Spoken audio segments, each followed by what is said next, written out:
برادران طریقت، السلام علیکم۔ حق موجود قبر پر پڑھنا، اس کی شرعی حیثیت کیا ہے؟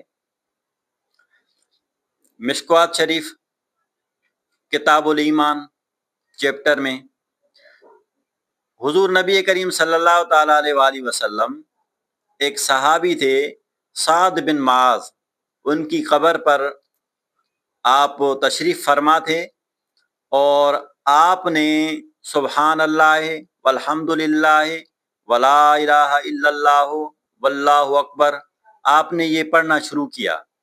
جیسے آپ نے یہ پڑھنا شروع کیا تو آپ کا چہرہ مبارک زرد ہونے لگا اور مغموم ہونے لگا، اور آپ پھر پڑھتے رہے اس سبحان اللہ والحمد للہ ولا الہ الا اللہ واللہ اکبر، آپ اس کو پڑھتے رہے۔ تھوڑی دیر کے بعد پھر آپ کا چہرہ مبارک پھر وہی خوشگوار ہو گیا، وہ جو غم آپ کے چہرے پر نمودار ہوا تھا وہ ختم ہو گیا۔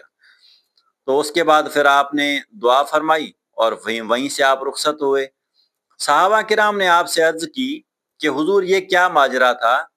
تو آپ نے فرمایا کہ ہم جب اس کی قبر پر موجود تھے تو اس کی قبر تنگ ہونے لگی تھی، تو ہم نے سبحان اللہ والحمد للہ ولا الہ الا اللہ واللہ اکبر پڑھنا شروع کیا، تو قبر وہ تنگ ہو رہی تھی، ہم پڑھ رہے تھے، جب ہم پڑھتے رہے تو وہ پھر قبر جو ہے آہستہ آہستہ کشادہ ہونے لگی۔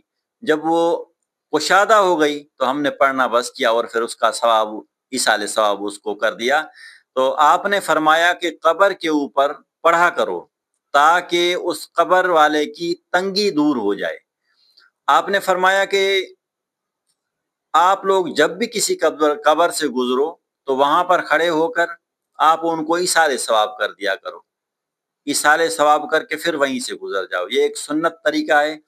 امام اہل سنت امام احمد رضا بریلوی صاحب فرماتے ہیں کہ آپ جب بھی قبر پر جائیں تو سائیڈ پر کھڑے ہو جائیں، آپ اس کے سرانے کی سائیڈ پر مت کھڑے ہوں، آپ ان کی سائیڈ پر کھڑے ہو جائیں اور سائیڈ پر کھڑے ہو کر آپ پھر پڑھیں ان کے اوپر جو کچھ پڑھ سکتے ہیں، سورہ فاتحہ پڑھیں، سورہ اخلاص پڑھیں، درود شریف پڑھیں، اور جو کچھ بھی ہے آپ پڑھیں ان کے اوپر، جو آپ پڑھ سکتے ہیں پڑھیں، پھر اس کا ثواب اس مزار والے کو ایصال کر دیں، تو اس سے اس کی قبر کی کشادگی ہوگی۔